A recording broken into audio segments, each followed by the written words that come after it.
Good morning students. तो आज हम पढ़ेंगे पावर जनरेशन फोरकास्ट। इससे पहले के जो दो वीडियो लेक्चर्स थे उसमें हमने डिस्कस किया था कि कैसे हमारा विंड जो है वो एनर्जी को प्रोड्यूस करता है, कैसे विंड एनर्जी जनरेट होती है।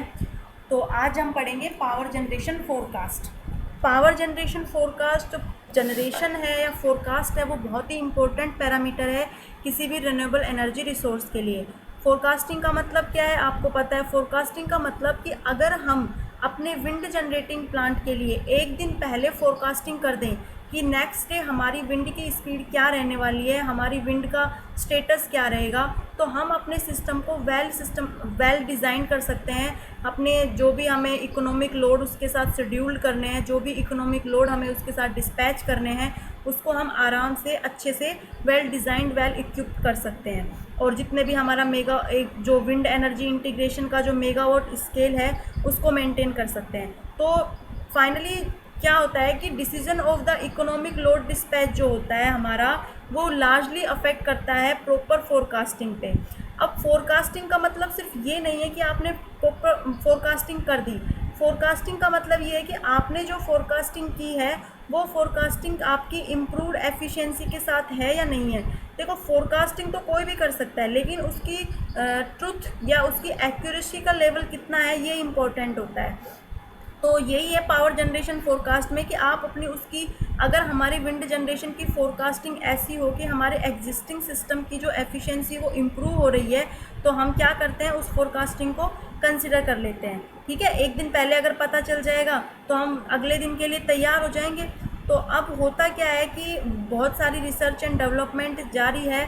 इसके लिए हाइब्रिड सिस्टम यूज़ कर लेते हैं विंड और पीवी का, क्योंकि अगर अपन हाइब्रिड मॉडल यूज़ करेंगे तो वो भी एक बेनिफिट है। सपोज़ अगर विंड नहीं है लेकिन सोलर रेडिएशंस हैं, तो वहाँ सोलर के थ्रू एनर्जी प्रोड्यूस हो जाता है, तो वहाँ पे आपकी रिलायबिलिटी मेंटेन रहती है।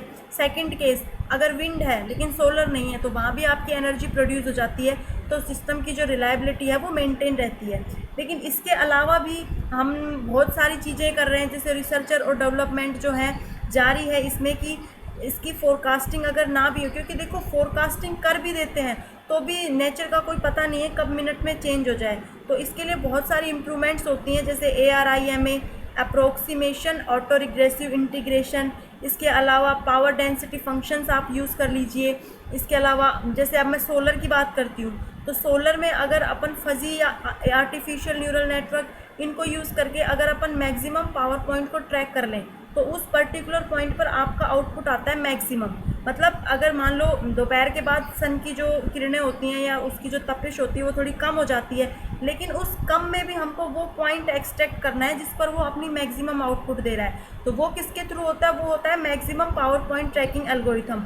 तो ये कुछ इन्वेंशंस हैं या कुछ एल्गोरिथम्स हैं जिनको अप्लाई करके हम अपने सिस्टम की एफिशिएंसी को इम्प्रूव करते हैं। ठीक है, तो ये हो गया फोरकास्टिंग। अब हम बात करते हैं प्लानिंग की। अब हम जो स्टडी करने वाले हैं वो स्टडी हम करेंगे विंड पीवी हाइब्रिड सिस्टम। अब एक विंड पीवी हाइब्रिड सिस्टम की स्टडी करते हैं तो सबसे पहले आता है प्लानिंग। अब प्लानिंग का क्या होता है कि प्लानिंग का जो तीन इम्पोर्टेंट फैक्टर्स होते हैं या कंसिडरेशन होते हैं, वो होता है कॉस्ट, साइज और थर्ड होता है आपका fluctuation of the load and generation.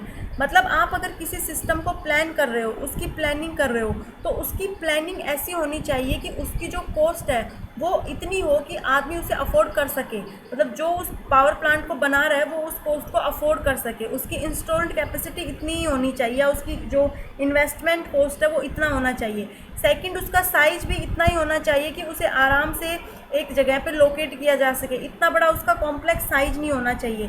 Third, उसके जो लोड और जनरेशन के बीच का जो फ्लैक्चुएशन है वो क्या होना चाहिए? कम से कम होना चाहिए। कम से कम होना चाहिए ना, कि जितना आप जनरेट कर रहे हो उतना आपके लोड में ट्रांसमिट हो जाना चाहिए। अगर ऐसा नहीं हो रहा है तो वहाँ पर आपके फ्लैक्चुएशंस ज़्यादा हैं, ऐसे सिस्टम की प्लानिंग नहीं की जाती है। ओके, इसके लिए बहुत सारी डिज़ाइनिंग कंसिडरेशन की जाती हैं। आप अपने पीवी को टिल्ट करते हैं, पीवी को टिल्ट किया जाता है ना कि उस पर क्या हो, मैक्सिमम से मैक्सिमम जो सोलर रेडिएशन है वो गिरे। पीवी को टिल्ट किया जाता है। विंड टरबाइन के जो हाइट होती हैं उनकी जो इस तरह से हाइट की जाती है कि वो मैक्सिमम से मैक्सिमम उनका जो रोटर एरिया हो वो स्वैप्ट हो सके। तो ये सब क्या है? टेक्निकल कंसिडरेशंस हैं जो सिस्टम की प्लानिंग में की जाती हैं।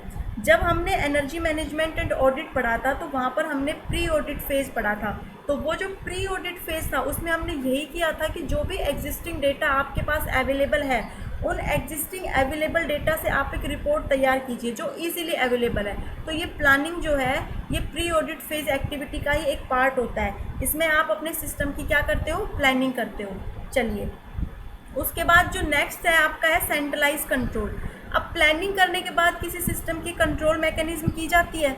अब कंट्रोल मैकेनिज्म क्यों की जाती है? किसी भी कंट्रोल सिस्टम में किसी भी सिस्टम में जो कंट्रोल स्ट्रेटजी है वो डेवलप सिर्फ इसलिए की जाती है ताकि जो भी आपने अपना सिस्टम जो भी आपने सिस्टम बनाया है उस सिस्टम का यूटिलाइजेशन जो हो वो मैक्सिमम से मैक्सिमम हो। इसीलिए कंट्रोल या मैकेनिज्म यूज़ की जाती है। जैसे हम यहाँ बात कर रहे हैं हाइब्रिड सिस्टम की, विंड और पीवी के हाइब्रिड सिस्टम की बात कर रहे हैं, तो हमारी कंट्रोल मैकेनिज्म इस तरह से होनी चाहिए कि हमारा जो ये हाइब्रिड सिस्टम है इसका जो यूटिलाइजेशन है वो मैक्सिमम हो।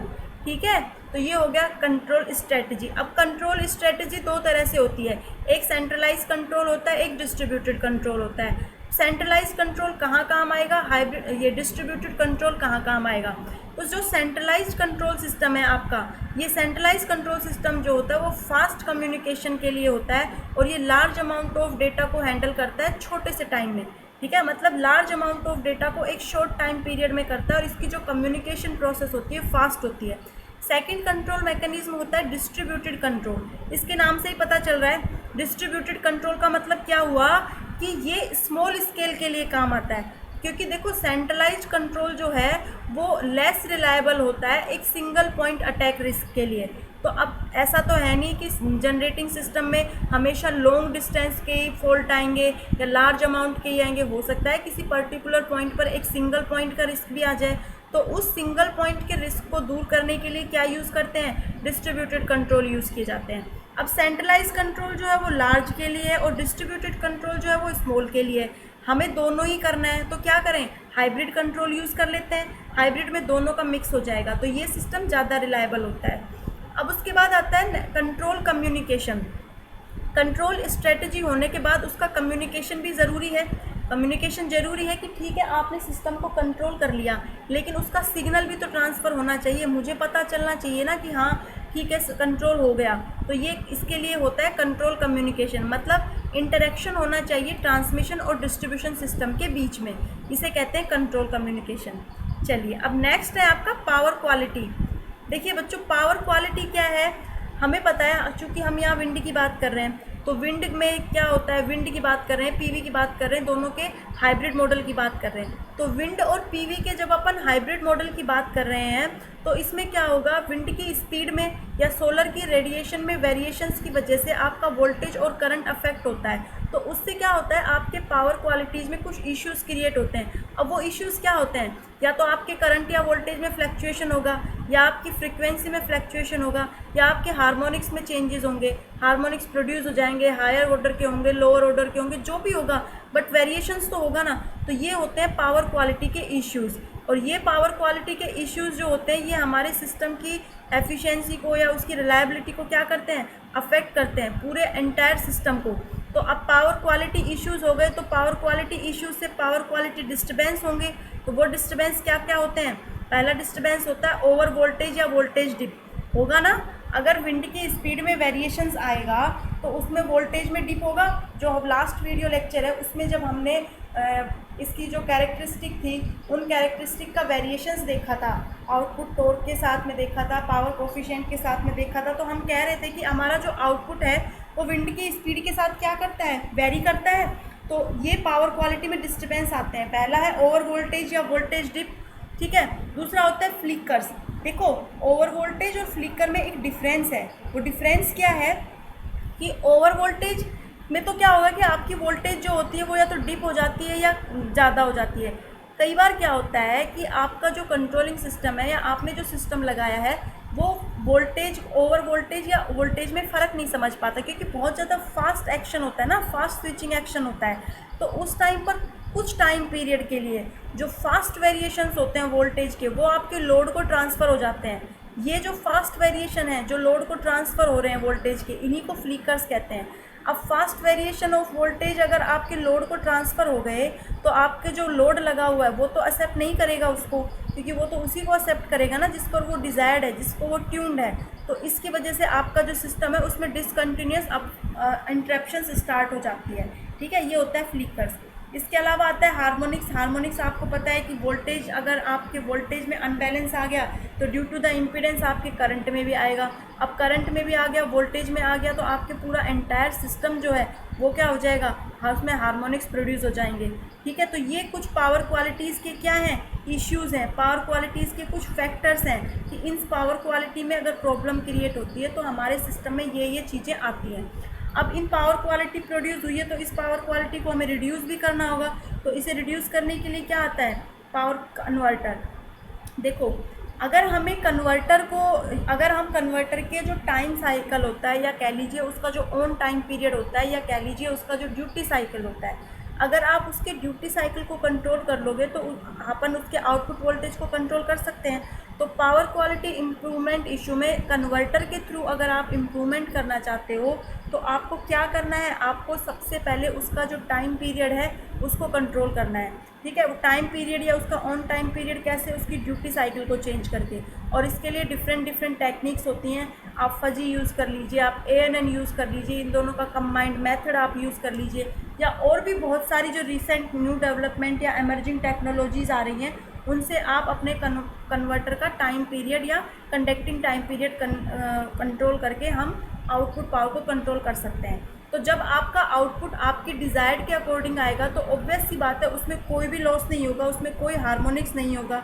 ठीक है, एक मेथड तो ये है। दूसरा, आप उसके साथ फ़िल्टर यूज कर लीजिए, क्योंकि अगर अपन फ़िल्टर यूज़ करेंगे तो क्या होगा, हायर ऑर्डर के हार्मोनिक्स जो होंगे वो क्या हो जाते हैं, फ़िल्टर आउट हो जाते हैं। ठीक है, तो इस तरह से हम हार्मोनिक्स को क्या कर सकते हैं, रिड्यूस कर सकते हैं। उसके बाद लास्ट में ये केस स्टडी है प्रेजेंट इंडियन सिनेरियो की।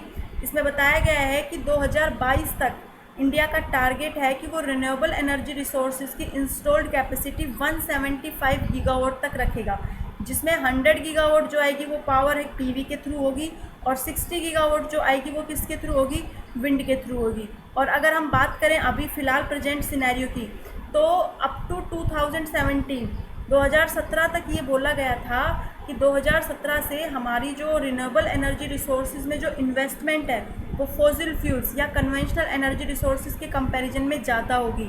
और इंडिया में अगर ग्रिड इंटरएक्टिविटी की बात करें, PV हाइब्रिड सिस्टम की बात करें, तो 2018 से 19 तक इन्होंने 688.42 मेगावाट जो है वो ऐड हुआ है, और जो टोटल बन गया है 64.5 गीगावाट टिल मार्च 2019।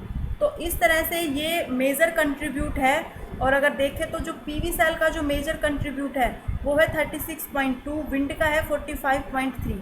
तो ये प्रेजेंट सिनेरियो है रिन्यूएबल एनर्जी रिसोर्स का। ये up to the my knowledge है, ये चेंज हो जाता है।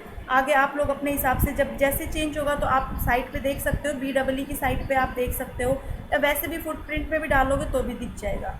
ठीक है बच्चों, ओके, थैंक यू।